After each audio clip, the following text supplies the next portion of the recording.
Well, hey there, WellHouse Church. Pastor Cullen here. Excited to be back with you, storytelling for another week through the book of Acts.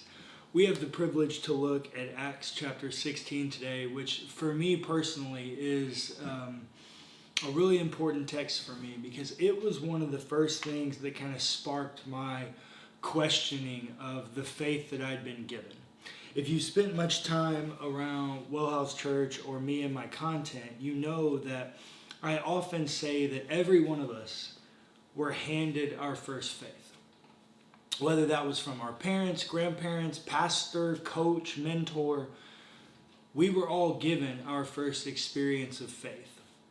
And the first time I really began to question the experience of faith that I'd been given was when I began to question the role of women in the church. See, I grew up very Southern Baptist. Women are very submissive. They're not allowed to preach. They can't be deacons. They can't do some service roles. They are very limited. And the people that believe that will point to a couple of Bible verses and say, oh, see right there, it says women can't do stuff. But then when you actually read the stories and you see the activity of women, they're doing stuff all over the place and stuff that they're not supposed to do and stuff that Paul tells them not to do, and then yet they do them in front of him. Acts 16 becomes this kind of focal point in the book of Acts that tells us that something new is happening, that God is at work in a new way, in a new people. You see, the beginning of the book of Acts is about the transition from the Jew exclusivity to the Gentile inclusion. Well, from Acts 16 on, you get this shift that it's no longer about the patriarchy. It's not the exclusivity of the patriarchy anymore. It's now the inclusion of the women. And the beauty of it is that's what we saw in Acts chapter 2 in Peter's sermon at Pentecost when he quotes from Joel, "Your sons and daughters will prophesy." Slaves and free people. So, Acts 16 begins a focus on women, and it happens when Paul arrives at the city Philippi. I talk a little bit about this city tomorrow on A Closer Look, so if you want some cultural context, you can go get it there. But when he shows up, remember, it's been Paul's strategy that when he goes to a new big city, he goes to the synagogue to speak to the Jews. Well, he shows up at Philippi and there's no synagogue. And so the text says he goes to a place of prayer, or he goes outside the city gates down by the river where he suspected a place of prayer would be. And when he gets there, he happens upon a group of women who are praying faithfully. And this is one of the women that he meets. A certain woman named Lydia, a worshiper of God, was listening to us. She was from the city of Thyatira and a dealer in purple cloth. The Lord opened her heart to listen eagerly to what was said by Paul. And she and her entire household end up getting baptized. You see, the thing I want you to understand about this woman is liberated. This woman is free. This woman owns herself, her voice, her business. She's a very wealthy woman. Philippi in general is a very wealthy city. It's a small city of about 15 or 20,000 people. It's on the Via Ignatia. It's a Roman colony. And it is littered with money because it's on a major trade route. It's also only about 9 miles north of the coast, so they can move any kind of product they want in and around that city. It also is very strategic historically. And this woman is a dealer in purple cloth. That's the ancient world equivalent of saying she's a textile magnate.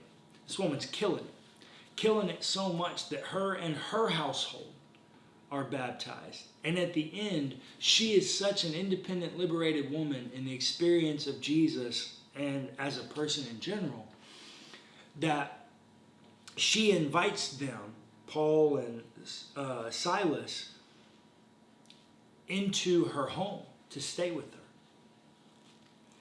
This is a very strong, independent, liberated woman who is free, and I would argue she becomes the one who founds the church at Philippi. It clearly starts in her house. When you get the letter to the Philippians, the two ladies, or the two names that are listed at the end, Euodia and Syntyche, are seen to be elders, and those are female names. This is a group of women. These women are killing it. But this is a story of two women. It's a story of two experiences of women. One who's been liberated in every which way you can think of the word. And then one who's been enslaved in every kind of which way you can think of the word. This is what the text says. One day, as we were going to the place of prayer, we met a slave girl who had a spirit of divinization and brought her owners a great deal of money by fortune telling. While she followed Paul and us, she would cry out, "These men are slaves to the Most High God, who proclaim to you a way of salvation." And the text goes on to say she continued to follow them around and do this for many days. You see, she's a slave girl who has a spirit in her. And she's a divinizer. The fortune teller does divinizing party tricks for people, and her owners have commoditized her. She's a commodity. She can do something through this and make her owners money. She's not free. She's not liberated in any sense of the word.